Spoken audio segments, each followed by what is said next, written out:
We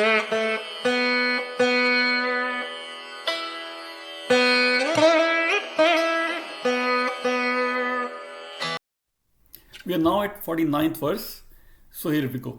Durena hi avaram karma buddhi yogad dhananjaya buddhau sharanam anvicha kripnaha phala hetavaha. Here a lot of googlies Krishna is throwing at Arjun. He has been saying that buddhi is better, or he just spoke on karma yoga in the previous verses, karmanye vadhikaraste ma phaleshu kadachana, and so on. So he's talking about karma. But here he says, suddenly he says, Durena hi avaram. Avaram means junior, inferior, less superior. So karm is now inferior. Duren, by far. Hi avaram, inferior. Karm is inferior by far. From what? Buddhi yoga dhananjaya. Dhananjaya, Arjun. He's talking to Arjun. So, hey Arjun, karm, action is by far inferior to buddhi yoga. So he has not used the word Sankhya Yoga or any of the big words, Karma Yoga, Jnana Yoga, none of that. But he keeps using the word Buddhi Yoga. So from Buddhi Yoga, Karma is far inferior, according to Krishna in this 49th verse, chapter 2nd. Buddhau Sharanam Anvich. So what you should do, Arjun? You should take refuge in Buddhi. Buddhau Sharanam. Sharanam here is not just refuge. Sharanam actually is defense, protection, support. So there is a very famous mantra called Shri Krishna Sharanam Mama. Right? In there, Shri Krishna is not seeking your refuge. Right? Mama is my. My Sharan, Shri Krishna, that would be weird. It means my protection, my defense is Shri Krishna. This I've learned from Pandurang Shastri Athavale, revered Dadaji in Pathey. So that is a very unique, very different, very special translation of Sharan. And I went back and checked in Monin Williams dictionary. That is exactly the meaning of the word Sharan. Not just refuge. Sharan means your defense, your protection. So, Buddhi is your Sharan. Buddhau Sharanam Anvicha. But here it is imperative. So Krishna is telling Arjun that take refuge, take protection, take defense in Buddhi. Not just in action. So Krishna has on the one hand, he has glorified karma and karma yoga and nishkam karma and so on. Now he's saying karma is far inferior to buddhi yoga. So take defense, take protection, take refuge in buddhi yoga. Kripanaha phalhetava. That is very consistent with what he has been saying earlier. Kripanaha, that is miserable, dayaniya, pitiful. Who are pitiful, pitiable? Those who work only for the consequences of their actions. Phala hetavaha, bahuvrihi compound, bahuvrihi samas. Those who are driven by the purpose of the consequences of their action. If your only motivation is the fruits of your action, then you are going to be miserable, you are going to be pitiable. Kripanaha. Kripanaha in popular Hindi and other Indian languages, Kripana has taken the meaning of kanjus, frugal.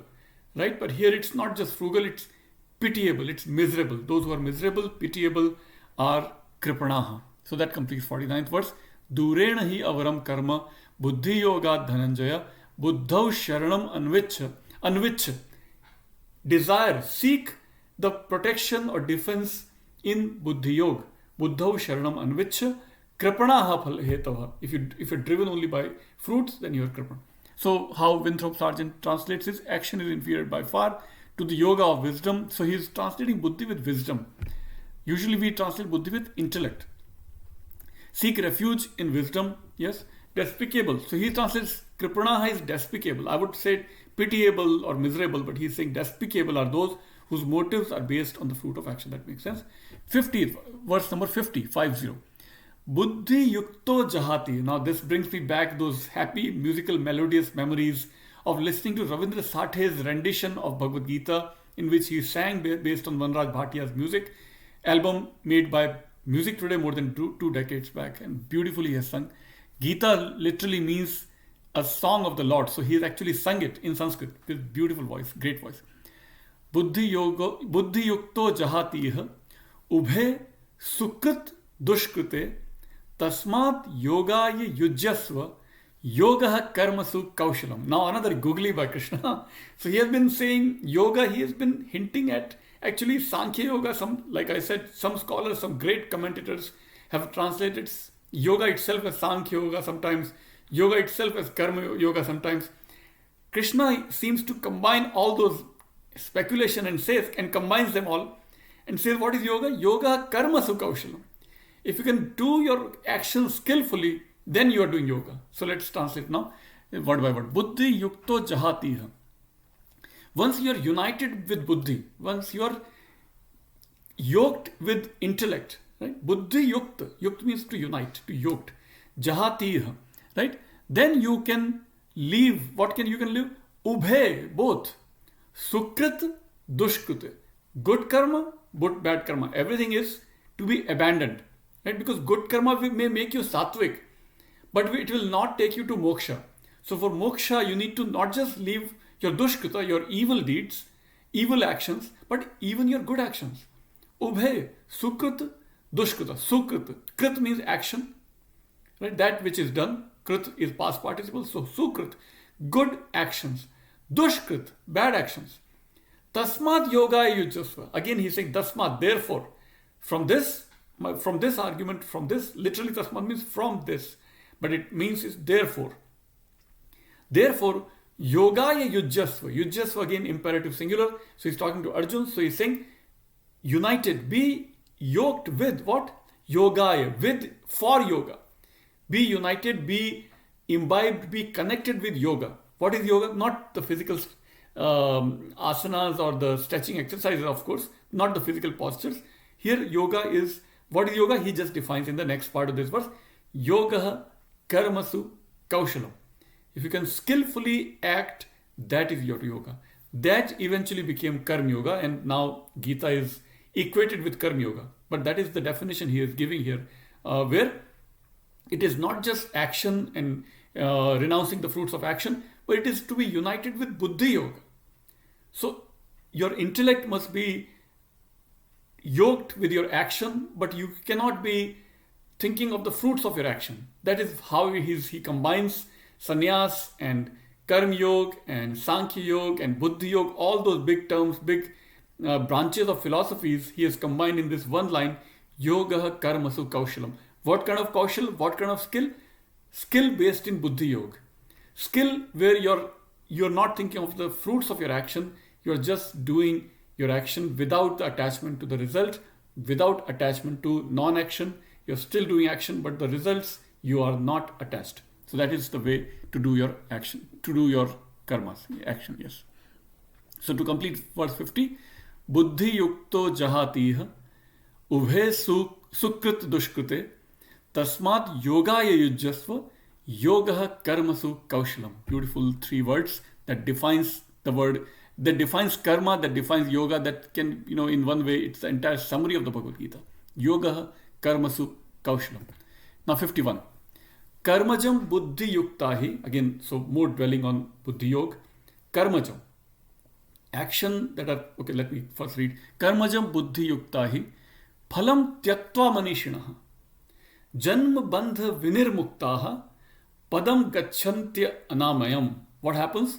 Karmajam buddhi yuktahi. If you are united in intellect, then if you perform your actions, phalam tyaktva manishana, and you're wise person, you will abandon your fruits of your action. Phalam, fruits. Tyaktva, having abandoned.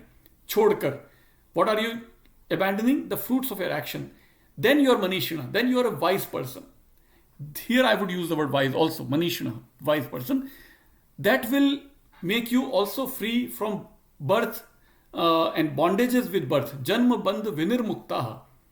Vinirmuktaha, free from what? Bondages of birth.